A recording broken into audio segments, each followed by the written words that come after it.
sengathi le nto abakofike izogcina ephumile esandleni. Mfethu nizo le nduna eyaseGold aphana ukuthi ithini. Yona. Kuthiwa nje kuhulumeni. Ukuthi uhulumeni ayithuna inkinga ngokunganaki. Labo, unale inkinga nje ukureacta into seyenzekile. Wazi ukuthi nje ayibone ingozi iseza. Wakhe nje nathi ufuna sengathi hayi we are done.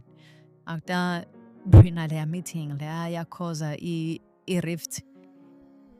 Yakhoza nje unyakazisana between ongezo phana uNthathi.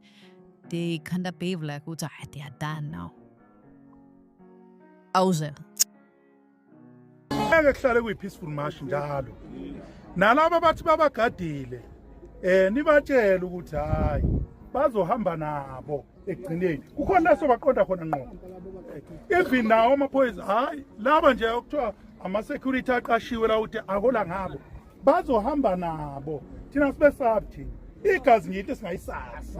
Hayi ukuhlonipha nje sisahlonipho kwamanje. Kodwa kuzofika la singasahloniphi khona. Ngithi mphakathi bambanani kanje. Njengoba nibambene namhlanje siyazi bafowethu khona la esigcine singafikanga khona. Kodwa nje ngelinye ilanga mhlawumbe sizogcina sifikile. Uyayibona njengamanje kahle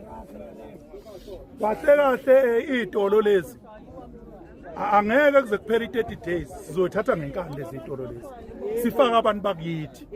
Angeke sisacela kumuntu ngoba akekho umuntu one-right yokufika la ebese banesitolo. Futhi umuntu uma ungena ezweni kuyabhala ukuthi une-5 days or unelokhu. Akekho umuntu okuthiwa ungena ezweni akwazi ukuthi uzohamba nini. Lo nto nje amaphoyisa lawa siyazi ukuthi adla imali. Kodwa nje bafowethu sizoyishintsha lento ye-peaceful march. Sizoyishintsha